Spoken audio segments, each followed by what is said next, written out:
I'd like to start off by saying that I've worked every single day since I was 13 years old, working in a chip shop right through to when I was a single parent. Until a couple of years ago, I worked night shifts as a carer and my children would sleep at my mum's house while I worked. I was a single mother for a while, as I had previously moved house to get away from an abusive partner. After enduring years of abuse, I finally got out, but accumulated some debt as a result. I was declared bankrupt in 2019. At this time, after my second child was diagnosed with a rare chromosome disorder, as well as autism, I had previously been diagnosed with a BPD, borderline personality disorder, and had been sectioned under the Mental Health Act of 2011. For those who might not be familiar with BPD, it's a mental disorder which means you're more susceptible to emotional dysregulation or negative thoughts. So, as you can imagine, this and caring for my 2 autistic children on my own made it impossible for me to continue working. I now have a new husband who works as a security guard. He had some debts of his own when we met, and we were discharged from bankruptcy a year later. Unfortunately, this is when my mental health began to deteriorate, and after meetings with the school my boys attended, we agreed it would be best for my husband to become a full-time carer for them. We also had a baby daughter in 2021, and before we knew it, we had another beautiful child in our home. My plan was to undergo as much education as I could during this time. However, the changes that the COVID-19 pandemic made to all of our lives made this extremely difficult to actually do. So in the beginning of 2022, my husband had to leave his part-time employment and claim carer's allowance. This is basically the money you get if you work full-time as a carer for a disabled person. The catch is, there's always a wait when claiming benefits. And this time, we had to wait 11 weeks before getting a confirmed decision. This meant 11 weeks without knowing if we would get that payment. On top of that, the universal credit we claimed was getting deducted because of my bankruptcy. So we were left with very little income at the time. I was referred to the Foodbank, and no way to even get to a shop with an extra £1 as we live in a very rural area.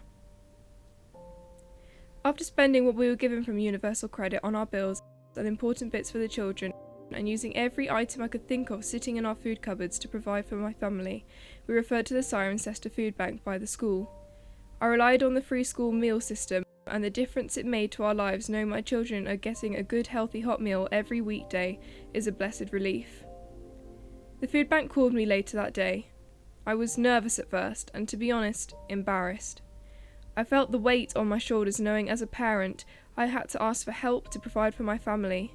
I know now and want to stress that it is good to ask for help because it means you're one step closer to releasing that weight off your shoulders. The food bank was lovely on the phone. They reassured me and did not judge me at all. They simply asked me a few questions about the size of my family, allergies, and stuff like that. They even asked if we needed any toiletries for our baby girl. Honestly, the only thing I felt from them is that they just wanted to know how to help. The food bank parcel was dropped at our door 24 hours later. They had catered for our family size, allergies, and toiletries just as we had discussed over the phone. They also gave us fresh fruit and vegetables, shampoos, conditioners. We were well catered for. Unfortunately, one of my sons had contracted COVID-19 the day after our parcel was delivered, so really, the food bank was such a blessing for us. You don't realise how much grown children eat until you haven't got much of it. But the food bank made sure we could all keep eating throughout the isolation period, and I'll forever be grateful for the service they provide. I had always heard about the food bank, and even donated food in the past. However, I never thought that I would be in a situation where I would need to use it myself. To be honest, a lot of the people that end up there also think this, and can be referred due to circumstances as innocent as a sudden health issue. For those of you wondering why I didn't ask my family or friends for help, I did.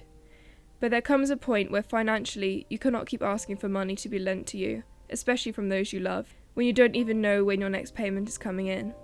It is unfair for everyone involved. I have an amazing family unit who have helped us so much. They really are incredible grandparents. Unfortunately, not everyone has people like that. It is upsetting that in 2022, the need for food banks is so prevalent in our society. Me and my family, we are living proof that this vital charity is extremely high demand. I understand it's hard for people to fully comprehend the sorrow a mother or father has when they cannot provide the most basic of items for their family due to circumstances outside of their control. But something that we can all agree on is that every parent's worst nightmare is not being able to provide for their family. I was ashamed to need to use the food bank. I feel that this must be highlighted, but if sharing my story means that hopefully, somewhere, one hungry belly can go to bed tonight full of food, then sharing my story was worth it.